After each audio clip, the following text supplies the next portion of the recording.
if it's making me cry, telling the story on what I did, obviously the people I did it to were also crying inside, or I made them cry. I think Tasha was feeling that everybody important in her life left her.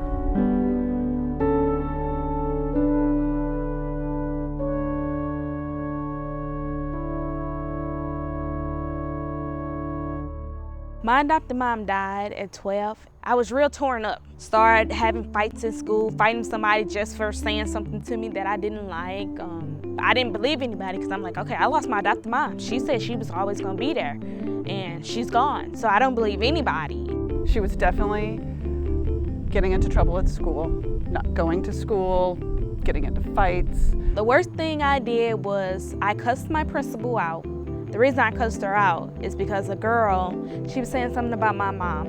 And so my principal pulled me off of her. So I was like, you stupid, why are you pulling me off of her? And I was just going off on her. And it got so bad that I had to be in handcuffs. I didn't get locked up, but I did have to get restrained. I remember that incident, yeah, that was bad. The first time I met Tasha, she was at a group home shortly after she had come into care, along with her siblings. And it was awkward. So when I first met her, she was like, hi, I'm Miss Julie. I was like, nobody cares. Like I was being like super rude to her, and it wasn't that I didn't like her, it's just how does she know what she's talking about when she hasn't been here? She didn't lose, her mom, or she didn't lose two moms at that. I was really mean. I was a really mean person. It pains me because the person I am now, I would look down at the person I was then. The person I was then, it's horrible that I was that person, and it was horrible how long I got away with it.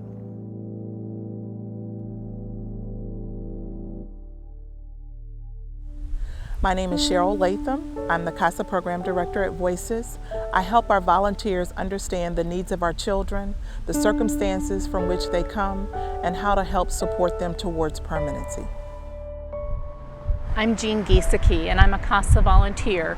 And the reason I do this work is because I believe that I am saving the world, one or two children at a time.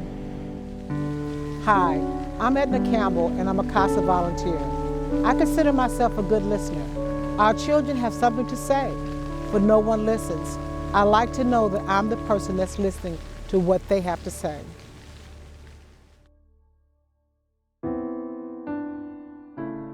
Tasha needed somebody to care about her, to care about how well she does. She just needed somebody to care. Latasha, just being removed from her placement when she first came into care, you can understand that that's a trauma to a child. And just looking back over her case for the last almost 10 years that she's been in foster care, she's been in over 15 different placements. I was at a really bad spot, and any new person, I was just like, why are you here? But Miss Julie, she was kind and she had a smile the whole time. And in my head, I was like, why isn't she cracking? She couldn't trust that anybody was gonna stick around for her, either through death or through personal choices. How Miss Julie turned my character around to the person that I am today is that she was constantly there being nice. Like, she's been positive the whole time. And then when I finally broke down and told her how I was feeling when my adopted mom died, she cried with me. And nobody that I told that story to ever cried with me. And to have Miss Julie to cry about that, I said, okay, Miss Julie must really care. Julie every day, in essence makes me realize why I continue to do this work. This is something that takes a very special person. Miss Julie, how she continued to help me after I opened up to her was she would bring me a book. And we started to build our relationship with books. I gave her the Harry Potter book and she fell in love with it, and that gave her some focus. She turned her attention, I think, in a positive way towards school, and had some success? 8th grade year, I was top of my class because I had Miss Julie there being like the rewarder. She'd be like, so what test you got coming up? And she helped me study some. She never had a time schedule with me. She never just stayed 30 minutes or she never just stayed an hour. She stayed as long as I needed her. Miss Julie is awesome. I wouldn't trade her for the world. I feel like I've made a difference in somebody's life. It's not hard to talk about. I feel like Tasha gives me a lot of credit. And the questions that you're asking me are like, how and why did I do those things? And I don't think that there's any thought to that. I just did what I was supposed to do.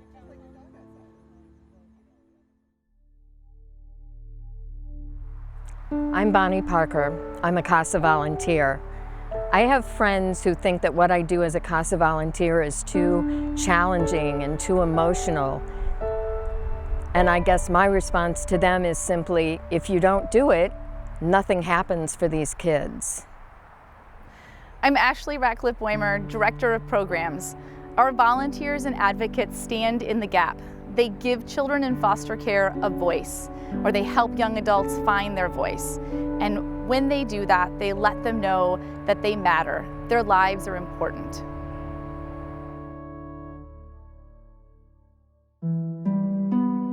I believe I have a bright future, as long as I keep doing what I'm doing.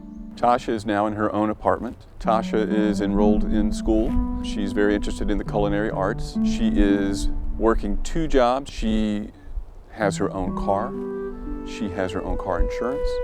And these are things that I think a lot of us take for granted, but these are things that are big, big achievements for a lot of the kids we work with. Like once I get my degree, I feel like I've worked up to something big, and I just want to explore and learn different foods from different places and countries and things like that to better what I do. This is a great happy ending for Tasha. I'm very proud of her, amazingly proud of her, because she's worked so hard. She knows what she wants and she's going for it, and that she's not gonna let anything stop her. We need more people like Miss Julie because it really helps the kids transition. The CASA role is very important. We are working in their best interest. We are there to make sure that we are advocating specifically for the child. Sometimes, foster homes are not the best homes a kid can be placed in, but to know there's somebody there watching, making sure nothing harmful will happen to them, it's good to have. And Voices for Children, I think it's good because they're volunteer.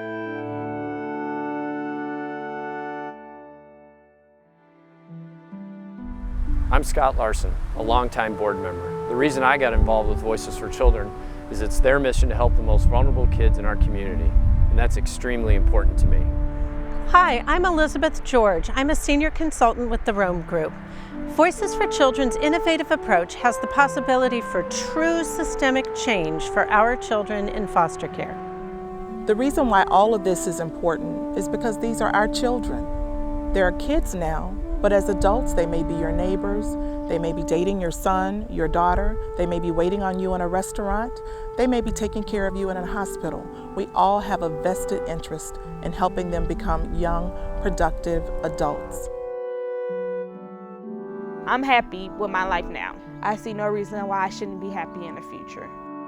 Me and Miss Julie is like a mother to me because she's been with me all the years I've been in the system since I was 12.